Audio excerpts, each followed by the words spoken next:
आजादी के बाद जो नियम कायदे बने उसमें किसानों को बिचौलियों के हाथों में छोड़ दिया गया था।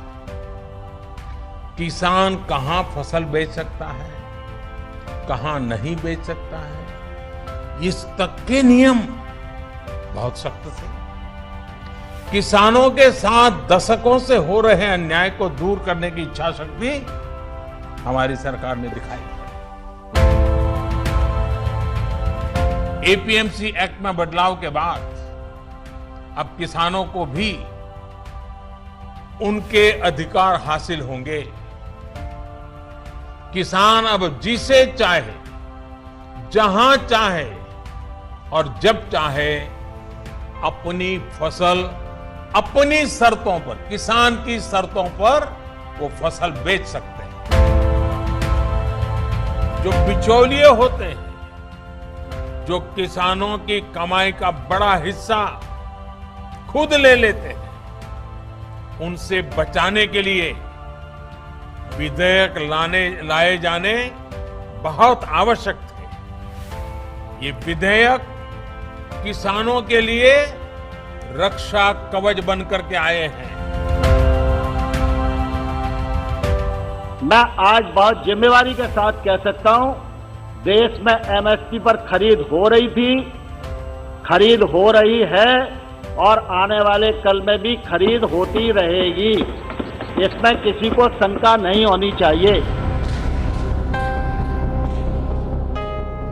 मूल्य आश्वासन एक्ट के अंतर्गत करारकर्ता और किसान जब दोनों आपस में करार करेंगे तो ये करार ऐसा करार नहीं होगा कि कोई किसी गरीब किसान की जमीन पर कब्जा कर सके।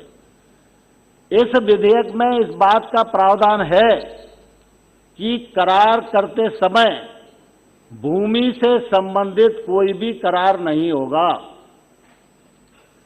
अगर किसी ने भी भूमि से संबंधित कोई भी लिखापढ़ी करी तो ये कानून का उल्लंघन ही माना जाएगा। ये विधेयक में प्रावधान नहीं है। अगर मंडी परिधि के बाहर का जो प्रेमाइसेस है, चाहे वो किसान का घर हो, चाहे वो किसान का खेत हो, चाहे वो किसान का माल जहां रखा है वो वेयर हाउस और कोल्ड स्टोरेज हो, अगर उस पर से खरीद की जा रही है तो उस पर कोई टैक्स लगने वाला नहीं है।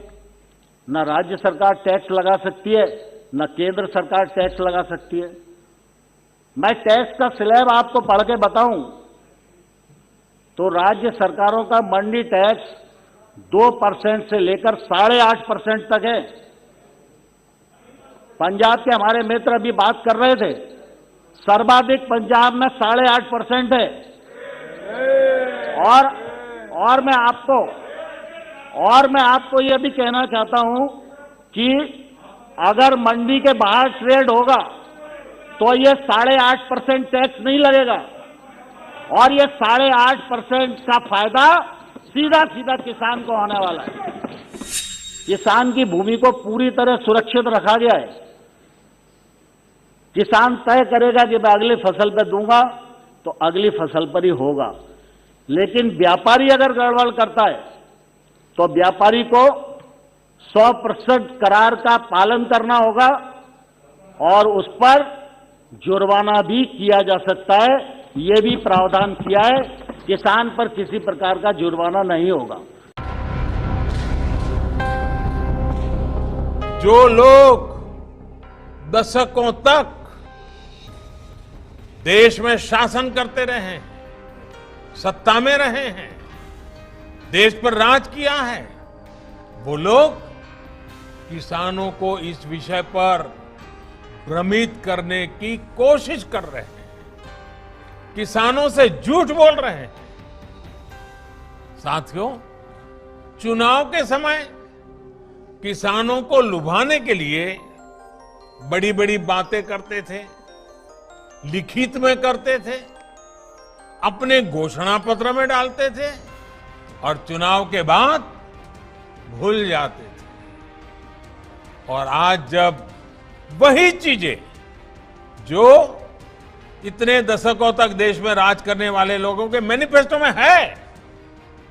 वही चीजें भारतीय जनता पार्टी एनडीए सरकार कर रही है, किसानों को समर्पित हमारी ये सरकार कर रही है। तो ये भांति भांति के भ्रम फैला रहे हैं।